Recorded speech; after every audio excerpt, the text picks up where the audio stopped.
ہاں میم آپ یہ بتا دیں کہ ہم لوگوں کو نا جیسے بوڑھے لوگ ہوتے ہیں یا بیمار ہوتے ہیں زیادہ نیکیاں بھی اکٹھی کر سکیں اور آسانی سے عمرہ ہو جائے، اس کے لیے کوئی ٹپس اینڈ ٹرکس ہیں تو وہ بتا دیں۔ جی بالکل، اس طرح کی بہت سی ایسی باتیں جو تجربات سے بھی پتہ چلی ہیں ہمیں، اور اس کے علاوہ کچھ علماء نے بھی بتائی ہیں، کچھ ہمیں پریکٹیکلی سمجھ بھی آئی ہیں کہ ہمیں کیسا کرنا چاہیے۔ دیکھیں میں نے یہ اسکیچ بنایا ہے خانہ کعبہ کا، یہ دیکھ لیں سارا، اور اس میں جو خاص احتیاط یہ کرنی ہے کہ کیونکہ ہوتا یہ ہے کہ جس وقت ہم خانہ کعبہ کے طواف کے لیے انٹر کرتے ہیں نا اس میں مطاف میں، تو ہوتا یہ ہمیں سمجھ نہیں آتا کہ ہم سرکل کہاں سے شروع کریں۔ اگر یہ تو پتہ چل کہ حجر اسود سے ہم نے آگے جانا ہے، لیکن ہم سینٹر میں ٹھہرے یا باہر والے پورشن میں ٹھہرے سرکل کے، یا اندر کہاں جائیں۔ تو اس کا طریقہ یہ ہے کہ آپ جس وقت یہ دیکھیں یہ حجر اسود ہے، اس کو جیسے یہاں پہ تو ہم نیت کریں گے نا طواف کی، نیت کرتے وقت آپ سیدھا کوشش کریں کہ کعبہ کے قریب چلے جائیں، پہلا چکر خانہ کعبہ کے قریب کاٹیں، دوسرے چکر میں اچھا اب آپ کو پتہ ہے یہ چکر کہاں سے کمپلیٹ ہوگا، یہاں سے سٹارٹ ہوگا۔ یہ میں آپ کو خانہ کعبہ میں دکھاتی بھی ہوں پریکٹیکلی، تو یہ دیکھیں یہاں سے دیکھ بھی لیتے ہیں ساتھ کے ساتھ ماڈل سے۔ اسود ہے نا، یہ حجر اسود ہے، وہ تو میں ماڈل بتا، یہ ماڈل کے تھرو دیکھیں۔ یہاں سے جب ہم آئیں گے نا، یہاں سے سیدھا آئیں گے تو یہاں قریب کعبے کے قریب جو ہے نا سرکل لگائیں گے، ٹھیک ہو گیا۔ پھر دوسرے چکر میں اس سے دور چلے جائیں گے، ہم اب اس کو دیکھ لیتے ہیں ماڈل کو، اسود ہے ہمارا، اور اس کے یہاں پہ دیکھیں ادھر سے جو یہ والا رکن ہے نا، یہ کارنر، یہ رکن یمانی کہلاتا ہے۔ حجر اسود سے پیچھے جو کارنر ہے یہ رکن یمانی کہلاتا ہے۔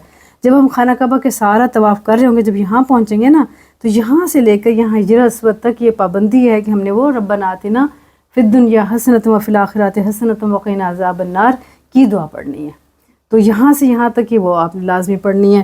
اچھا، اور دوسرا خانہ کعبہ میں طواف کے دوران آپ کو جو بھی دعائیں ایزیلی یاد ہیں وہ پڑھیں، اور اگر وہ یاد نہیں ہے، فرض کریں اگر آپ خاموش ہیں، تھکے ہوئے ہیں، تو خاموش رہ کے بھی طواف ہو سکتا ہے، وہ آپ کا طواف کاؤنٹ ہو جائے گا۔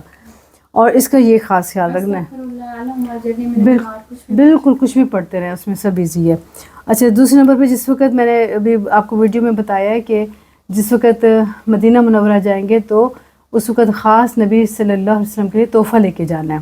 دیکھیں ہم جب کسی گھر میں جاتے ہیں تو تحفہ لے کے جاتے ہیں، تو ہمارے نبی صلی اللہ علیہ وسلم کے پاس تو بہت ضروری ہے تحفہ لے کے جانا۔ تو ہمیں یہ پتہ چلتا ہے، اور ہمیں جو علماء نے بتایا ہے کہ بہترین تحفہ وہاں ان کے لیے طواف ہے۔ تو طواف جس دن مدینہ منورہ جانا ہو، ایک دن پہلے طواف کرے، اس کے سارے چکر میں درود پاک پڑھیں آپ، کیونکہ درود شریف آپ صلی اللہ علیہ وسلم کو بہت پسند ہے اور ان کے لیے ہم نے پڑھنا بھی ہوتا ہے۔ تو وہ خاص نیت بھی یہی کرنی ہے کہ ہم یا اللہ یہ طواف نبی صلی اللہ علیہ وسلم کے لیے کر رہے ہیں، اسے اپنی بارگاہ میں قبول و منظور فرما۔ اور یہاں پہ سارا درود شریف پڑھتے ہیں، لیکن یہاں پہ بھی پابندی ہے، جب یہاں رکن یمانی پہ پہنچیں گے، یہاں سے لے کے حجر اسود تک ہم نے ربنا آتنا ہی پڑھنا ہے۔ جب طواف میں بھی ہم نے یہ لازمی پڑھنا ہے، یعنی جب ہم طواف میں بھی اور تحفہ جب لے کے جا رہے ہیں اس میں بھی۔ باقی 3 کارنرز پہ ہمیں آزادی ہے، ہم کچھ بھی پڑھیں، لیکن جب آپ سن کے تحفہ لے کے جائیں گے تو درود شریف بھی پڑھیں گے۔ اچھا، اس سے پہلے 2 نفل بھی پڑھنی ہے نا طواف کی؟ پہلے نہیں پڑھیں گے، بعد میں پڑھیں گے، ٹھیک ہو گیا، یہ ہم بعد میں پڑھیں گے طواف کرنے کے بعد۔ آگے ہم دیکھ لیتے ہیں۔ اچھا جی، اور یہ دیکھیں، یہ تھوڑا سا اس کو اسکیچ کر لیتے ہیں۔ یہ دیکھیں پہلا چکر یہ ہے، قریب ہے، دوسرا چکر اس سے دور ہو گیا، تیسرے چکر میں آپ اس سے پھر دور ہو گئے، چوتھے میں اور دور ہو گئے، 5ویں میں دور، 6ویں میں، 7ویں میں آٹومیٹیکلی باہر چلے گئے سرکل سے۔ تو یوں آپ آرام سے نکلیں گے وقت ضائع کیے بغیر۔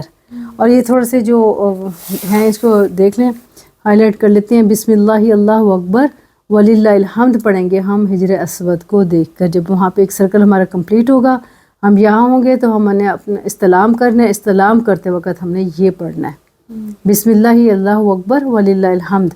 اور اگر وللہ الحمد ہم نہیں پڑھ رہے، فرض کرو جلدی میں رش ہے یہ، تو ہم بسم اللہ اللہ اکبر بھی پڑھ سکتے ہیں، سمپل ہم یہ بھی پڑھ سکتے ہیں۔ تو یہ تو تھا طواف کا۔ اس میں یہ فائدہ ہوگا ہمیں سب سے زیادہ کہ ہمارا ٹائم کم لگے گا، اور ہم چکر آسانی سے کر لیں گے، اور ہم طواف کر کے صحیح کے لیے تیار ہو جائیں گے انشاءاللہ۔ اچھا جی، اور اب کوسچن آنسر کا سیشن ہے، جو سمجھ نہیں آتا وہ بات پوچھیں۔ Thank you. کوسچن آنسر کے لیے ویڈیو نیکسٹ اپڈیٹ ہے۔